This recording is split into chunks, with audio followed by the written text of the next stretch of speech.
Иако владата очекува инфлацијата во месец април да расте, за сега не планира да воведе нови мерки. И покрај повторниот раст на цените на нафтата на светските берзи, но и по вчерашното благо зголемување на цените на дериватите во земјава, премиерот Христијан Мицкоски, одговарајќи на новинарско прашање, рече дека македонските граѓани натаму точат горива по најниски цени. Мерките за намалени акцизи и ДДВ, без да прецизира бројки, рече го празна државниот буџет, но ги дале посакуваните резултати. Очекува набрзо стабилизирање на војната, а до тогаш останува, вели, внимателно да ја следат состојбата. Кај нашиот источен сосед инфлацијата е над 6%, Хрватска е тука некаде меѓу 5,5 и 6%, кај јужниот сосед е околу 4,5-5%, така што во тие рамки очекувам да биде и кај нас инфлацијата, но важно е да се види за основните прехранбени производи како ќе се движи месечната инфлација, споредено со март, она кое што го правиме со државниот пазарен инспекторат, не очекувам таа да биде поголема од 1%. И покрај економската криза, состојбата во земјава е стабилна.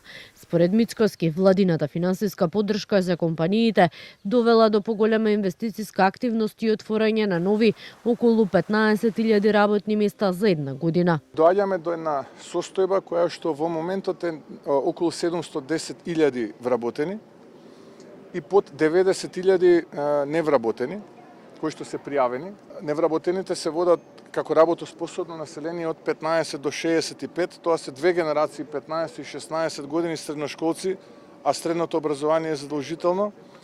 Ке дојдеме до бројка од отприлика не повеќе од 35-40.000 невработени, што представува некаде под 5% од работоспособното население. Опозицијата пак тврди дека бројот на вработени во индустријата се намалува, долгот расте и земјава се соочува со економска катастрофа.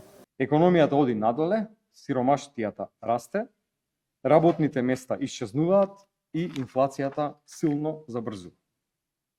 Според последните индикатори на Државниот завод за статистика, стапката на сиромаштија во првата година од владата на ВМРО е 21,9%. Толков е процентот на граѓани кои живеат под прагот на сиромаштијата. Значи, секој пети граѓанин во државата. Новите податоци на Државниот завод за статистика за инфлацијата треба да излезат на 7 месецов. По стартот на војната на Блискиот исток, владата интервенираше со мерки во делот на нафтините деривати.